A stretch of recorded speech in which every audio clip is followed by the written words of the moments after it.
Awakening the listener. Human relationships are complex. On the surface, they are built on connection, emotion, and communication. But underneath? There are often unspoken dynamics, hidden motives, shadows. Carl Jung, one of the founding figures of analytical psychology, understood this profoundly. He taught that our inner world, especially the unconscious, holds powerful forces that shape the way we think, feel, and relate. He said, "Until you make the unconscious conscious, it will direct your life and you will call it fate." But what happens when someone uses your unconscious patterns against you? What happens when someone doesn't speak to your conscious mind, but directly to your guilt, your fears, your desire to be loved? That's the playground of the manipulator. Today, we explore 5 phrases that reveal manipulation at work. And more importantly, what Jung would have seen hidden underneath them. This is not just about defense. It's about awareness. And awareness is the beginning of freedom. 1. You overreacting. At first glance, it sounds almost reasonable. Maybe even helpful. But listen closer. What this phrase is doing is invalidating your emotional reality. Let's say you express frustration, disappointment, or hurt, and the response you get is, "You overreacting." Suddenly, the focus shifts from what the other person did to how you responded. Now you are the problem. Not the behavior. Not the situation. Just you. From a Jungian lens, this is a form of psychic reversal, where the true issue is buried and replaced by a false narrative. The manipulator protects their ego, their persona, by projecting discomfort onto you. But there's more. Jung believed that when someone refuses to acknowledge their shadow, their flaws, fears, or limitations, they unconsciously project them. So if a manipulator calls you too emotional, it's often because they are unwilling to feel. Or because they are afraid of the intensity of their own repressed emotions. This phrase is not about helping you regulate. It's about control. It's meant to gaslight, to make you question your memory, your judgment, your sense of reality. If someone truly cared, they'd say, "I see that you're upset. Help me understand." Not, "You're being too much." 2. If you really loved me, you would. This phrase is manipulation disguised as romance. It appeals to your heart, but it poisons your boundaries. On the surface, it may sound like someone asking for reassurance. But in truth, it's a conditional demand masquerading as a plea for love. Carl Jung often warned of emotional fusion, when a person merges their needs and identity with yours, and expects you to do the same. If you really loved me, you'd stop talking to your friends. If you really cared, you'd give up that dream for me.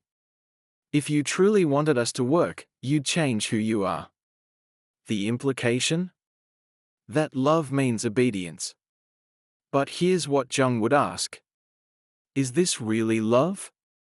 Or is it possession?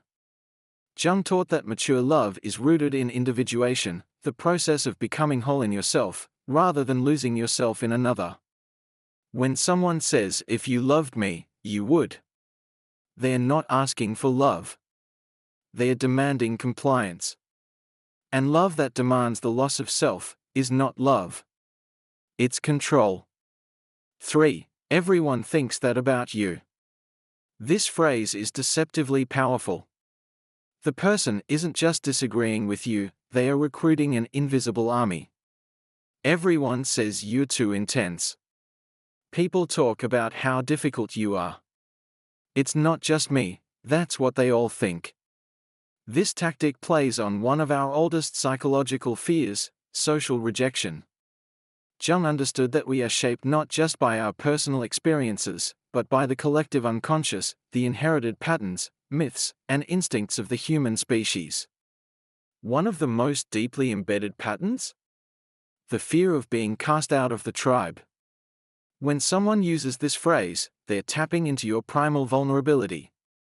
They want to isolate you, make you question not just them, but your entire place in the social world. But here's what Jung would advise. Don't fear being misunderstood by the many. Fear being alienated from yourself in order to please the crowd. Because often, when someone says everyone thinks this, what they really mean is, I think this, but I don't want to stand alone in saying it. This phrase isn't truth. It's cowardice dressed in consensus. 4. I'm the only one who really cares about you. At first, this sounds like love. Like loyalty. Like someone who's standing by you when no one else does. But be cautious. This is often a setup for emotional dependence. When someone says this, they are not just declaring affection, they are subtly implying, you can't trust anyone else. You shouldn't rely on others. You belong to me. From a Jungian standpoint, this is a distortion of the lover archetype, the one who seeks union, depth, and intimacy. But when the lover becomes shadowed, it transforms into possession. Not love, but control disguised as love. This phrase seeks to isolate you. To erode your trust in others. To make your emotional survival hinge on one person, the manipulator. It's psychological monopoly. Real care doesn't sever your ties with the world. Real care supports your autonomy, your friendships, your growth. As Jung said, the meeting of two personalities is like the contact of two chemical substances. If there is any reaction, both are transformed. Not one absorbed by the other, but both changed, together. 5. You have to forgive me, or you're not a good person. Forgiveness is sacred. But this phrase turns it into a weapon. It says, your values require you to excuse my behavior. Your morality must include my absolution. Your healing should be on my timeline. But Jung taught that true healing requires confronting the shadow, not bypassing it. When someone uses forgiveness as a demand, rather than a gift, they are skipping over accountability. They want the benefits of being forgiven, without the discomfort of truly facing what they've done. This is spiritual gaslighting. And it's especially dangerous for people who are empathetic, kind, or raised to believe that anger is bad and boundaries are selfish. But here's what Jung would say. Forgiveness is not forgetting. Forgiveness is not denial. And forgiveness is not permission for repeated harm. It is a personal, private choice, not a moral obligation handed to you by the person who hurt you. You do not owe closure to those who refuse reflection. Let's revisit the words of Carl Jung. Who looks outside, dreams. Who looks inside, awakens. In a world full of noise, control, and illusion, the path to clarity is inward. Each of these 5 phrases is a mirror, showing you not just who the manipulator is, but where your own unconscious wounds might be vulnerable. But now, you're aware. And once you're aware, you can no longer be controlled in the same way. So the next time someone says, "You overreacting. If you loved me, you would." Everyone thinks that about you. I'm the only one who really cares. You need to forgive me or you're not a good person. You'll pause. You'll recognize the game. And you'll remember, your truth is not up for negotiation. Thank you for watching. If you found value in this exploration, if something inside you resonated, consider subscribing to this channel. Together, let's continue the journey of bringing light to the unconscious, one insight at a time.